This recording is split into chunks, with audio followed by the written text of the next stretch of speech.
आदाब, नमस्कार, सत श्री अकाल। आप देख रहे हैं न्यूज़ यूपी 24। इस वक्त हम मौजूद हैं वार्ड नंबर 5 के प्रत्याशी दीपराज गंगवार के पास, जो कि एक गरीब घर से आते हैं और राजनीति को बदलने के लिए निकले हैं।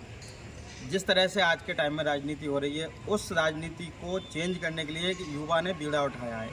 वार्ड नंबर 5 से ये तैयारी करेंगे और तैयारी के साथ जब ये चुनाव लड़ने के लिए निकले हैं तो पता लगा कि जिस तरह से विकास होना चाहिए था वार्ड का, उस तरह से विकास नहीं हुआ है। जिला पंचायत सदस्य को चुनावी राजनीति की सीढ़ी कहा जाता है, पहला कदम कहा जाता है। जिस तरह से इन्होंने कदम पहला रखा है, उसमें ये सक्सेस होते हैं या नहीं होते हैं ये तो बात की बात है, लेकिन एक युवा जो एक गरीब घर से आता है, पिछड़े वर्ग से आता है, आकर राजनीति को बदलने के लिए जब निकला है तो इसे पता है कि कहाँ समस्याएं होती हैं। उसने उन समस्याओं को झेला है।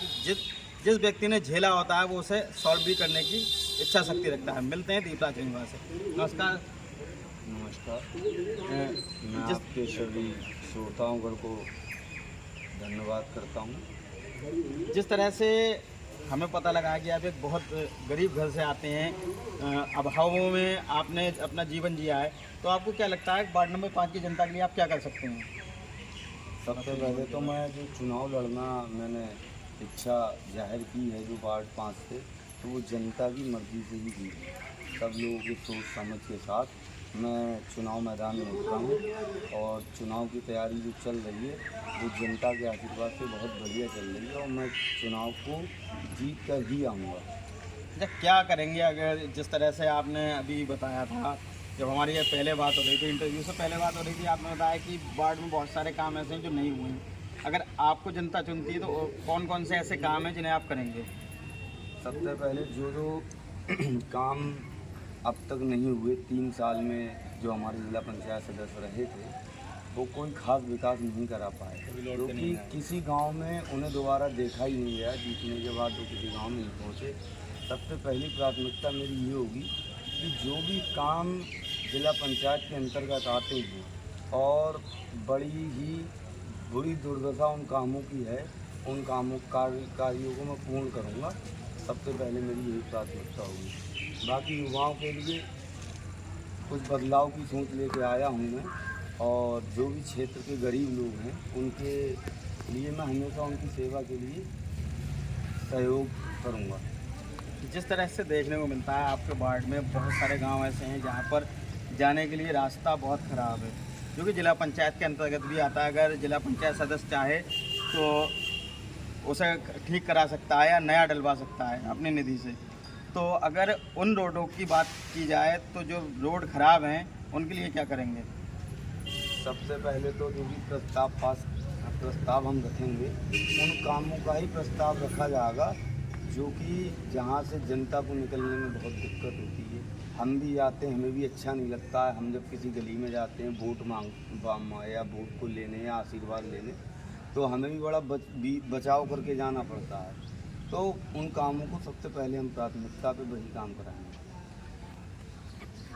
दीपराज जी के समर्थक यहाँ मौजूद हैं, अंकित जी हैं, इनसे हम बात करेंगे। आखिरकार क्या माहौल है और ये अपने नेता से क्या चाहते हैं? अंकित जी, स्वागत है हमारे चैनल में आपका। जी धन्यवाद। ये जानना चाहेंगे, जिस तरह से आप पूरे वार्ड में घूम रहे हैं, तो आपको क्या लगता है कि आपके प्रत्याशी की क्या स्थिति है? देखिए, हमारा प्रत्याशी बहुत मजबूत स्थिति में है और हम बहुत अच्छे वोटों से चुनाव जीत के आए हैं, ठीक है। और इस बार क्षेत्र की जनता ने मन बना लिया है कि एक गरीब घर के बेटे को, एक युवा को, एक नौजवान को हम अपना नेतृत्व सौंपने जा रहे हैं। जिस तरह से अभी इन्होंने बताया कि बहुत सारे काम पेंडिंग है जो नहीं हो पाए हैं, 3 साल में प्रत्याशी दिखाई नहीं दिया, तो आपको क्या लगता है कि आपका अगर प्रत्याशी जीतता है तो आपने प्रत्याशी से आप क्या अपेक्षा करते हैं कि क्या काम करेगा? देखिए, जब पिछली बार चुनाव में मरहूम खतीब अंसारी साहब चुनाव जीते थे, चुनाव जीतने के बाद उन्होंने कभी क्षेत्र में आके नहीं देखा। लोगों ने बहुत वोट दिए, बहुत उम्मीदों के साथ जिताया, लेकिन खतीब अंसारी साहब ने कभी भी क्षेत्र में आके पलटकर नहीं देखा जीतने के बाद। और हमारी जो प्राथमिकता है वो ये है कि हम लगभग जो हमारा 18-20 महीने का कार्यकाल है उसमें कई ऐसे रोड हैं जो जनता के लिए बहुत ज़रूरी हैं और लगभग 2 से 3 करोड़ रुपए के विकास कार्य 20 महीने के अंदर कराए जाएंगे। हमारे साथ एक साहब और हैं, इनसे बात करेंगे। क्या नाम भैया आपका? अमन गंगवार। गंगवार जी, ये बताइए जिस तरह से माहौल है, आप लगातार क्षेत्र में जा रहे हैं, जनता क्या चाहे? जनता ने बिल्कुल एक तरीके से दीपराज सिंह गंगवार को चुन लिया है और जनता का पूरा आशीर्वाद है। जहाँ तक मैंने खुद सर्वे की है या लोगों से जाना है तो हर तरफ हमारी कुल्हाड़ी सबसे आगे दिखाई दे रही है और पूरा जनता का आशीर्वाद मिल रहा है और जीत हमारी पक्की है। जिस तरह से UP 24 के लिए मैं हसीन दानिश, बरेली।